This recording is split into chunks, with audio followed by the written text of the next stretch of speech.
আজ থেকে বহু শতাব্দী আগে এই সাজানো গোছানো গঙ্গার পাড় বরাবর ছিল কুমোরদের গ্রাম। তার নাম ছিল কুমারহট্ট। গঙ্গার ঘাট থেকে নৌকা বোঝাই করে ওপারে মাটির নানান জিনিস বিক্রি করা হতো। কালক্রমে এখানে তৈরি হলো বড় বড় হাভেলি ও সৈন্য শিবির। কুমারহট্ট তার নাম হারিয়ে হয়ে গেল হাভেলি শহর, এখন যা হালি শহর নামে পরিচিত। এই হালি শহরে জন্মগ্রহণ করেন বহু জ্ঞানী গুণীজন। তাদের মধ্যে হলেন রানী রাসমণি, স্বামী নিগমানন্দজি, শ্রী মুক্তেশ্বর মহারাজ, শ্রী চৈতন্যদেবের শিক্ষাগুরু শ্রীপাদ ঈশ্বরপুরী সহ আরও অনেকে। তাই আজ আমরা ঘুরে দেখব হালি শহরের সেরা কয়েকটি জায়গা। জেনে নেব কিভাবে আসবেন এখানে খুব কম সময়ে এবং কম খরচে ঘুরে দেখবেন, কি জায়গা আছে, মন্দির খোলা ও বন্ধের সময়, ভোগ প্রসাদের মূল্য, আরও অনেক খুঁটিনাটি তথ্য। তাহলে আসুন শুরু করি আজকের ভিডিও। একদিনে হালি শহর। আমার চ্যানেলটাকে সাবস্ক্রাইব করার অনুরোধ রইল। এই শহর যাওয়ার সব থেকে সহজ পথ হলো ট্রেন। শিয়ালদা থেকে শান্তিপুর, কল্যাণী, গেদে, রানাঘাটের মতো বহু লোকাল ট্রেন আছে। এই হালি শহরে আসার সময় লাগবে 1 ঘন্টা মতো, আর ভাড়া লাগবে 10 টাকা।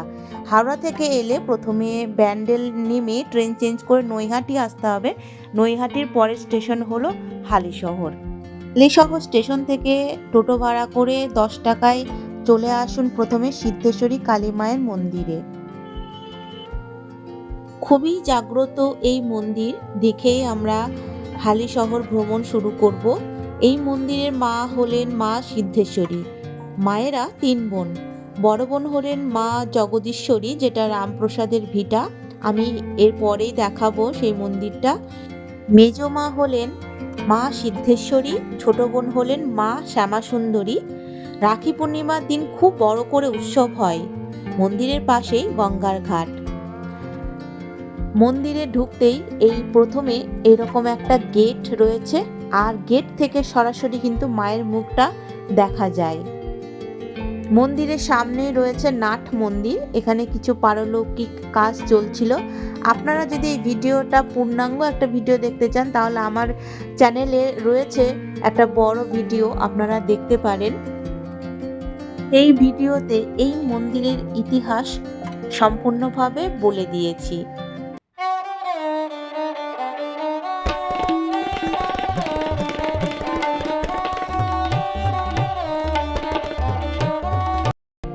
নাট মন্দিরের ডান দিকেই রয়েছে মহাদেবের এই শিবলিঙ্গটি। মন্দিরের পাশেই রয়েছে গঙ্গার ঘাট। কথিত আছে একবার এক মহিলা ভোরবেলায় বাসন মাজতে এসেছিলেন এই ঘাটে। তখন ওই ঘাটে স্নান করতে আসেন আরেক ভদ্রলোক। তখন ওনাকে জিজ্ঞাসা করেন, এখানে বাসন মাজলে ঘাট নোংরা হয়ে যাবে।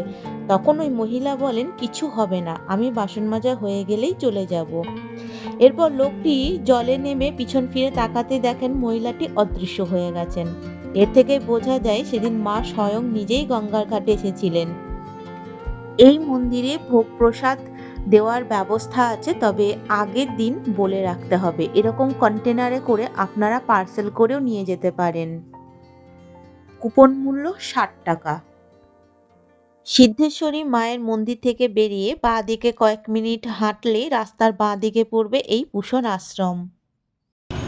এই দিকটা চলে যাচ্ছে নৈহাটির দিকে, আর এই সোজা চলে যাচ্ছে কাঁচরাপাড়ার দিকে। আপনারা হালি শহর স্টেশন রোড এই সোজা অল্প একটু গেলে পেয়ে যাবেন। হাঁটা পথেও কিন্তু বেশি দূর নয়। আর অনেক টোটো আসছে, দেখতেই পাচ্ছেন। স্টেশন থেকে অনেক টোটো পেয়ে যাবেন আপনারা এই পুষণ আশ্রমে আসার জন্য। টাইমটা বলে দিই, এখানে এই এই আশ্রমে আসার টাইম হলো সকাল 8টা থেকে 1টা, আর বিকেল 4টে থেকে 8টা। এই সময়ে পুষণ আশ্রম খোলা থাকে। তো হালি শহর বাঁধা ঘাট, ঠিক আছে।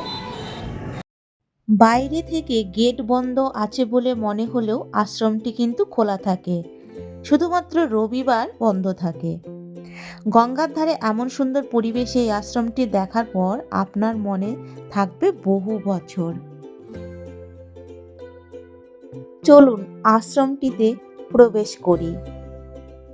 গেটটা এভাবে ঠেলে ঢুকলেই আপনারা আশ্রমের ভিতর প্রবেশ করতে পারবেন।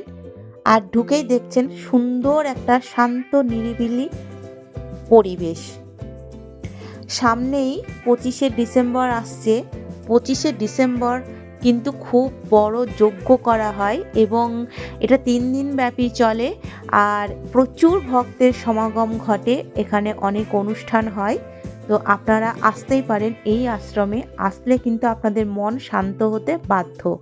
দেখতেই পাচ্ছেন পুরো সুন্দর একটা পরিবেশে এবং গঙ্গার ধারে এরকম একটা আশ্রম আপনি হয়তো এর আগে দেখেননি। আমি তো দেখিনি, সেই জন্য আমার আরও ভালো লেগেছে। সাদা রেলিং দিয়ে ঘেরা আশ্রমটি আমার মন প্রিয়ে দিয়েছে। কুষণজি নৈনিতালের একজন মহাপুরুষ ছিলেন। এখানেই তিনি দেহত্যাগ করেন। উপাসনা গৃহটি পুরোটাই মাটির তৈরি, কিন্তু ওখানে কাজ হচ্ছে বলে আমাকে ভিডিও করতে বারণ করা হয়েছিল। নির্মল পরিবেশে আসলে আপনার মন প্রসন্ন হতে বাধ্য। পুষণ আশ্রম থেকে টোটো করে চলে আসুন রামপ্রসাদ ভিটা। এই হচ্ছে রামপ্রসাদ ভিটা, মা জগদীশ্বরী মায়ের মন্দির। আর মন্দিরের সামনে একটি দেওয়ালে রামপ্রসাদের জীবনের বিশেষ কয়েকটি মুহূর্ত দেখানো রয়েছে। আর তার পাশে রয়েছে অনেকগুলি দোকান যেগুলিতে পুজোর সামগ্রী পাবেন। এই মন্দির খোলা থাকে সকাল 7:30 থেকে দুপুর 12টা ও বিকেল 4টে থেকে রাত্রি 8:30 পর্যন্ত। সাধক রামপ্রসাদ সেন জন্মগ্রহণ করেন 1720 সালে এই হালি শহরে। রামপ্রসাদের ছিল 2 মেয়ে ও 1 ছেলে। মা কালীর দর্শন পান ছোট মেয়ে রূপে, তাই মেয়ের নাম জগদীশ্বরী থেকে এই মায়ের নাম হয় মা জগদীশ্বরী। পঞ্চবটী গাছের নিচে বসেই রামপ্রসাদ মায়ের সাধনা করতেন। রামপ্রসাদ সেন বহু গান লিখে গেছেন। এটা হলো রামপ্রসাদ ঘাট, যেখানে রামপ্রসাদ এই গঙ্গার জলে বিলীন হয়ে যান। আর গঙ্গার ঘাটের সামনেই কিন্তু এই রকম কিছু চিত্রপট রয়েছে রামপ্রসাদ সেনের জীবনী, কিছু বিশেষ অংশগুলি, সেগুলি এখানে ফুটিয়ে তোলা হয়েছে। রামপ্রসাদ ভিটা থেকে টোটো করে 10 টাকা ভাড়া দিয়ে চলে আসুন চৈতন্য ডোবায়। চৈতন্য বাসস্ট্যান্ড থেকে এই গলি ধরে একটু এগিয়ে গেলেই পেয়ে যাবেন চৈতন্য ডোবা। এটা হলো শ্রী চৈতন্যদেবের দীক্ষাগুরু শ্রী ঈশ্বর পুরীর জন্মভিটে। গুরুদেবের দেহত্যাগের খবর পেয়ে মহাপ্রভু এখানে আসেন। মাটিতে কাঁদতে কাঁদতে আছড়ে পড়েন। তারপর নিজের উত্তরীয়র মধ্যে একতাল মাটি বেঁধে নেন এবং সেই মাটি দিয়ে রোজ তিলক আঁকতেন এবং এক টুকরো করে মুখে দিতেন। চৈতন্যদেবকে দেখতে হাজার হাজার ভক্তরা জড়ো হতেন এবং তাঁকে অনুসরণ করে এখান থেকে মাটি সংগ্রহ করা শুরু করেন এবং ধীরে ধীরে ছোট গর্ত হতে হতে একটা গভীর ডোবার রূপ নেয়। মহাপ্রভু নিজের হাতে এটি খোদিত হয়েছিল বলে এর নাম হয় চৈতন্য ডোবা।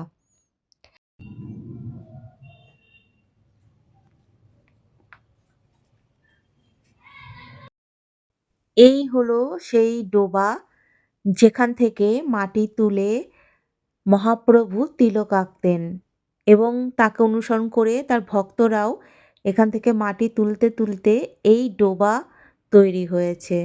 এটা একটা পূর্ণ ডোবা। আপনারা ভেতরে চলে আসবেন। গেটটা লাগানো ছিল কিন্তু আমরা নিজেরাই খুলে মন্দিরে প্রবেশ করলাম। তালা দেওয়া রয়েছে। আর এখানে রয়েছেন রাধা মাধব।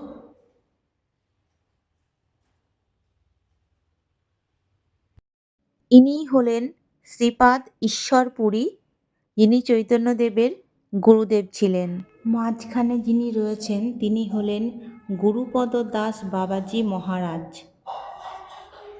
আর ডান দিকে রয়েছেন শ্রী কিশোরী দাস বাবাজি মহারাজ। বাঁ দিকে রয়েছেন শ্রী প্রাণকৃষ্ণ দাস বাবাজি মহারাজ। মন্দিরের ভিতরটি বেশ বড়, দেখে বোঝাই যাচ্ছে বিশেষ কোনো অনুষ্ঠানে অনেক ভক্তের একসঙ্গে সমাগম ঘটে।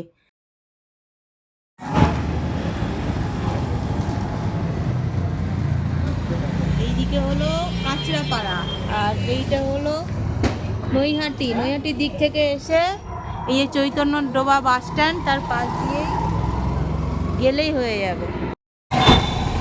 এখন আমি দাঁড়িয়ে রয়েছি এই মোড়টাতে। এখানে যে মূর্তিটা দেখতে পাচ্ছেন এটা রানী রাসমণি মূর্তি। আর তার পিছন দিক দিয়ে চলে গেল কাঁচরাপাড়া স্টেশন। তো কাঁচরাপাড়া স্টেশন থেকে আসলে আপনারা এই দিক দিয়ে আসবেন। এই এসে এই মূর্তিটার একদম সোজা এই রাস্তাটা আমি যেটা দেখালাম এই সোজা চলে যেতে হবে।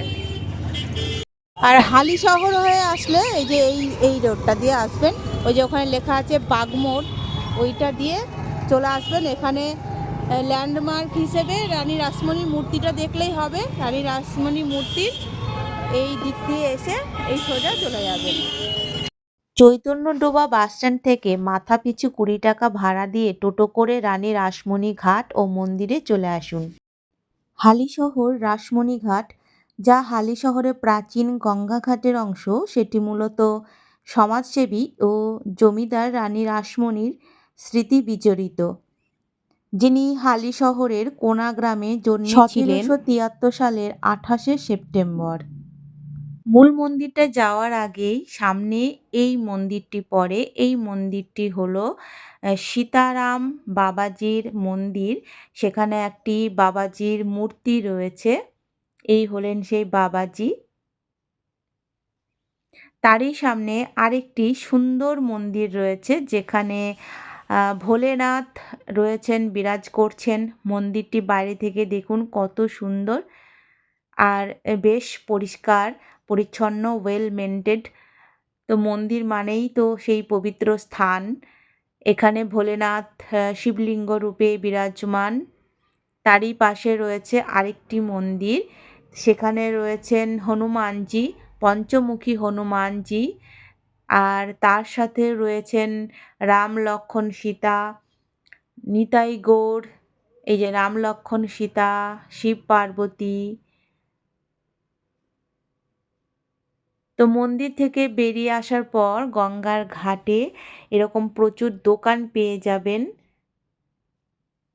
গঙ্গার ঘাটটা একটু আপনাদের দেখিয়ে দিই। এই গঙ্গার ঘাটেই কিন্তু গঙ্গার ধারে আপনারা পেয়ে যাবেন স্নান করতে আসতেন ছোট ছোট দোকান, যেখানে আপনারা চা, চিপস, বিস্কিট এসব তো পাবেনই, সেই সাথে পাবেন ফুচকা। আর এখানেই রয়েছে ফুচকা গ্রাম, যেখানে প্রচুর ভ্যারাইটিস ফুচকা রয়েছে আর দামও বেশ রিজনেবল। দক্ষিণেশ্বরের মন্দিরের আদলে একটি মা ভবতারিণী মন্দির ও তার স্মৃতিতে ঘাট তৈরি করা হয়েছে। হালিশহর রাসমণি ঘাট শুধু একটি গঙ্গা ঘাট নয়, এটি রানী রাসমণির জন্মস্থান ও স্মৃতি বিজড়িত একটি স্থান। আসুন মন্দিরটি এক নজরে দেখে নিই। এরকম অনেকগুলি সিঁড়ি পেয়ে যাবেন। সিঁড়ি বেয়ে উঠতে হবে এই মন্দিরে, যেখানে রয়েছেন আমাদের সবার মা, জগত্তারিণী মা। তো চলুন জগত্তারিণী মাকে আমরা দর্শন করে আসি। আর এখানে আপনারা প্রসাদ পাবেন, তার জন্য কুপন সংগ্রহ করতে হবে। নাম্বার দেওয়া রয়েছে, আপনারা এখানে যোগাযোগ করতে পারেন। কারণ আগে থেকেই এখানে যোগাযোগ করে নিতে হবে প্রসাদ পাওয়ার জন্য। দিনের দিন গেলে কিন্তু আপনারা প্রসাদ পাবেন না। মন্দিরের পরিবেশটি অসাধারণ। একটা শ্বেত শিবলিঙ্গ রয়েছে, তারই পাশ দিয়ে এখান থেকে আপনারা দেখতে পারবেন গঙ্গার ঘাট, যা বিভিন্ন গাছপালা দিয়ে এই সাইডটা সাজানো রয়েছে। মন্দিরটা দেখুন কত সুন্দর লাগছে। চলুন, চলে এসেছি জগন্মাতার সামনে। জগন্মাতাকে আপনারা সবাই দর্শন করে নিন। মায়ের মন্দিরের পাশেই তৈরি হচ্ছে আরেকটি মন্দির, যেটি বেলুড় মঠের অনুকরণে তৈরি হচ্ছে। এখানে শ্রী শ্রী রামকৃষ্ণদেব কল্পতরু রূপে বিরাজ করছেন। আর মন্দিরের পাশেই রয়েছে এরকম ঘাট, আর এখানে আপনারা নৌকা বিহার করতে পারেন। ঘন্টা অনুযায়ী এনারা চার্জ নেন ১০০-২০০ টাকা মতো গঙ্গার ঘাটটা ঘুরিয়ে দেখার জন্য। আজকের মতো ভিডিওটা এখানেই শেষ করছি। কেমন লাগলো অবশ্যই জানাবেন।